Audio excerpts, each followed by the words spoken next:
सौतेली बहनें रंगापुर नाम के गांव में शालिनी नाम की एक औरत रहा करती थी। उसे दो बेटियां थी। एक का नाम था शिवानी और दूसरी का सुहानी। शिवानी जब छोटी थी तब उसकी माँ गुजर गई थी, जिसके कारण उसके पिता रघु ने दूसरी शादी कर ली। मगर उनका भी कुछ सालों में बीमारी की वजह से देहांत हो गया और इसी वजह से शिवानी के मन में उसकी माँ और बहन के प्रति प्रेम उत्पन्न नहीं हो पाया। शिवानी और सुहानी में हमेशा झगड़ा हुआ करता था। दोनों भी बहनें एक दूसरे से कभी प्यार से बात नहीं करती थी। शालिनी ये सब देख बड़ी चिंता में रहा करती थी। ऐसे ही एक दिन शिवानी सुहानी, चलो आ जाओ, खाना खा लो। हाँ माँ आई। हाँ माँ, मैं भी आई।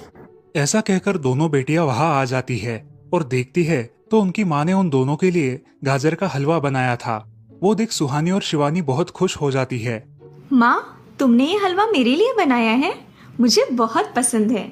मुझे पता है कि मेरी दोनों बेटियों को हलवा कितना पसंद है, इसीलिए तो मैंने तुम दोनों के लिए हलवा बनाया है।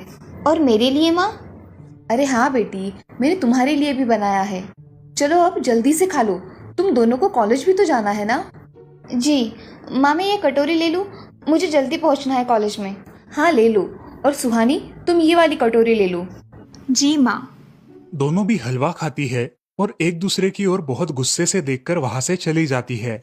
वो दोनों भी कॉलेज में एक साथ पढ़ा करती थी। फर्क सिर्फ इतना था कि शिवानी 3rd ईयर में थी और सुहानी 1st ईयर में।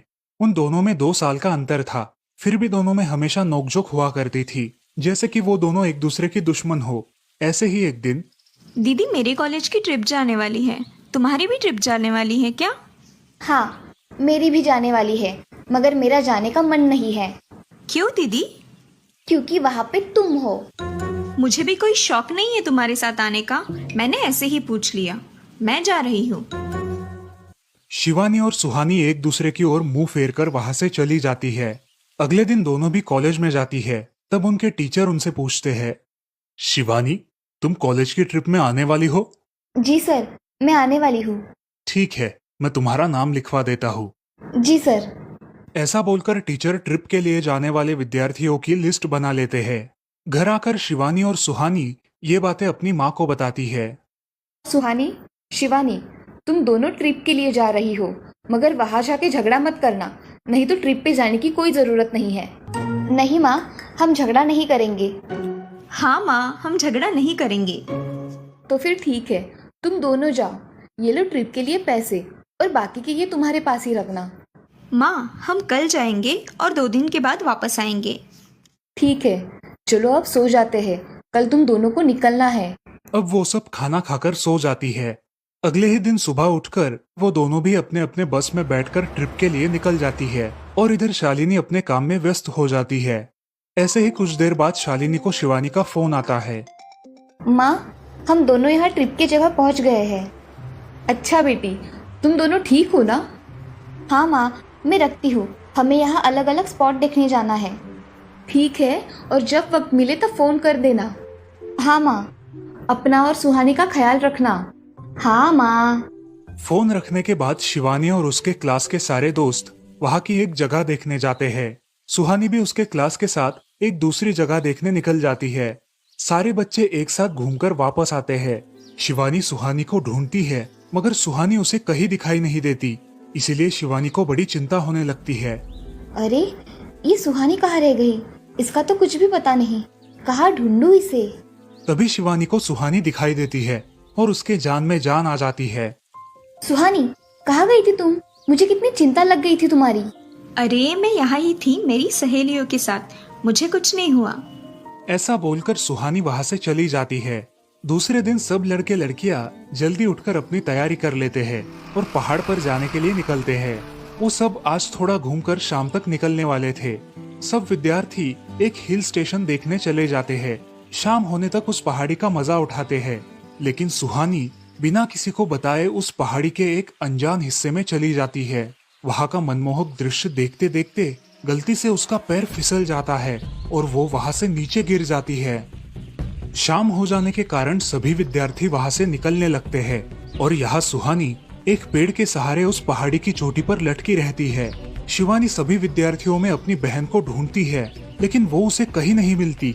सुहानी को ढूंढते ढूंढते शिवानी वापस उसी पहाड़ी के पास आती है और उसे आवाज लगाती है। सुहानी, सुहानी कहाँ हो तुम? दीदी मैं यहाँ हूँ, बचाओ मुझे, मैं यहाँ हूँ। सुहानी की आवाज की ओर जाते ही उसे पता चलता है कि सुहानी पहाड़ी पर लटकी है। ये सब देखकर शिवानी बहुत घबरा जाती है।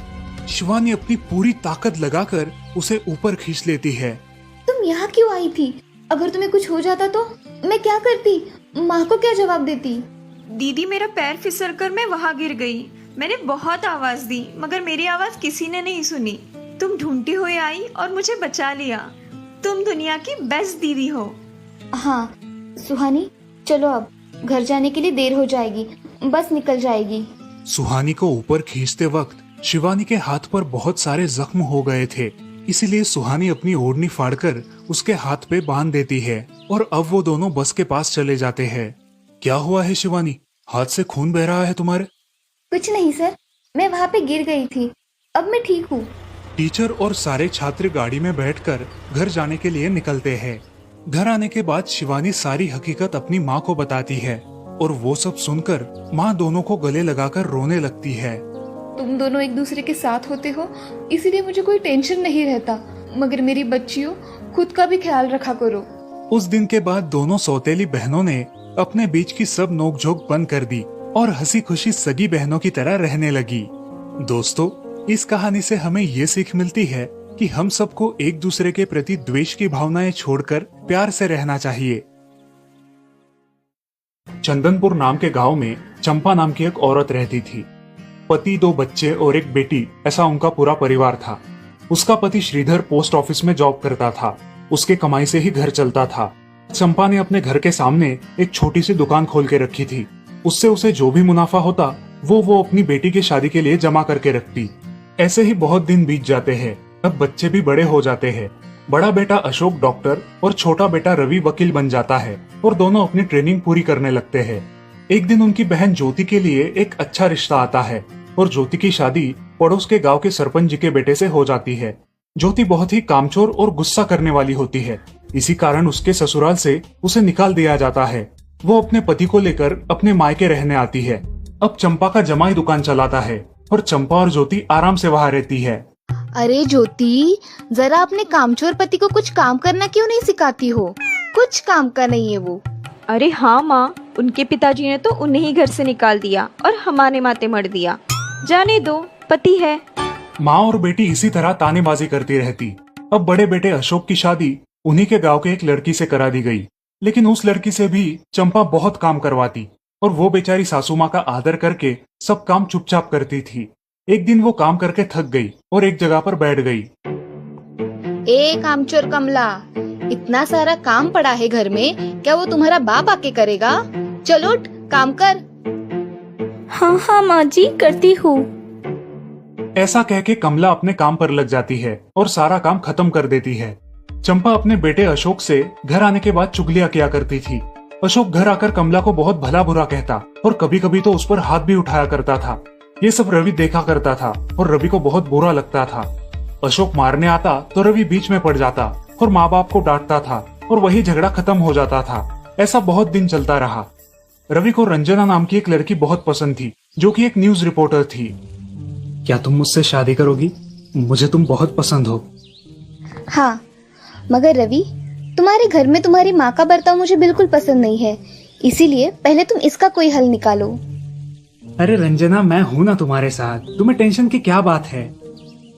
मगर रवि, तुम भी अगर मुझे मारने पीटने लगे तो मैं तुम्हें कोर्ट में खींचूंगी। अरे हाँ बिल्कुल, वो तो तुम्हारा अधिकार है। अगले दिन रवि अपने घर में रंजना के बारे में बताता है। रवि की माँ चंपा उसे साफ मना कर देती है। रवि, तुम्हें कुछ समझ आता है या नहीं? अपनी बिरादरी की लड़की से शादी करो बेटा।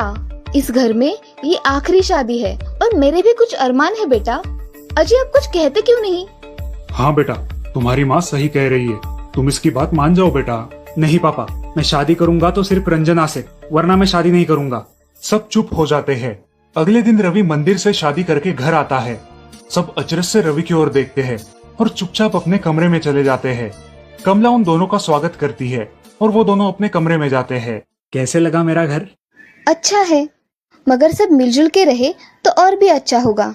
रंजना, तुम्हें मेरी माँ को सबक सिखाना होगा, तभी घर के सारे सदस्य ठीक हो जाएंगे। ठीक है रवि, जैसा तुम चाहो। अगले दिन रंजना अपने घर के मंदिर में पूजा करने जाती है।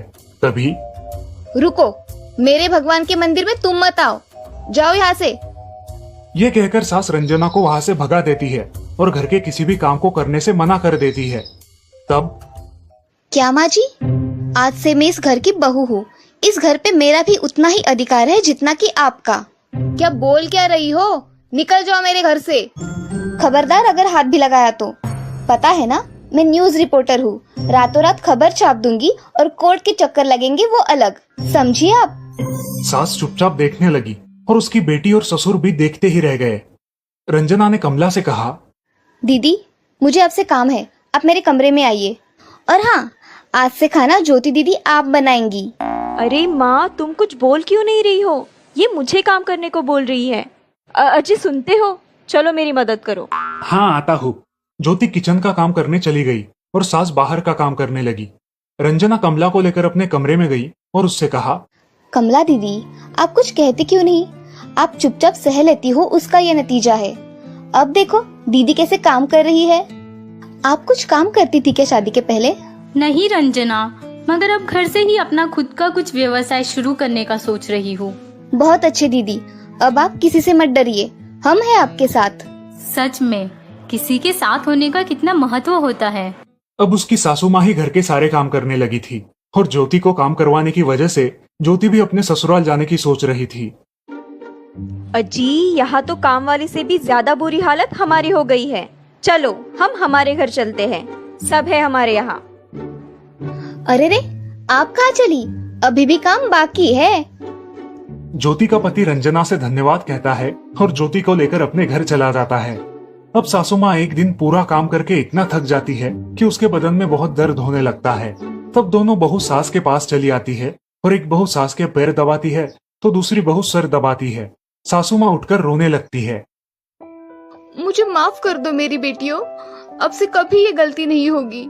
सास को उसके किए पर पछतावा होता है और ये देखकर घर के सभी सदस्य बहुत खुश हो जाते हैं। रवि और रंजना भी बहुत खुश होते हैं।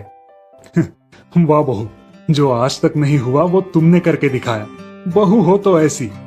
रंजना अपने बर्ताव के बदले माफी मांगती है और अब सब लोग खुशी खुशी रहने लगते हैं। तो दोस्तों, इस कहानी से हमें ये सीख मिलती है कि हम सब मिलके परिवार बनता है और हम सब परिवार का महत्वपूर्ण अंग होते हैं। परिवार के काम मिल बांट कर करना ये हमारी वैयक्तिक जिम्मेदारी है।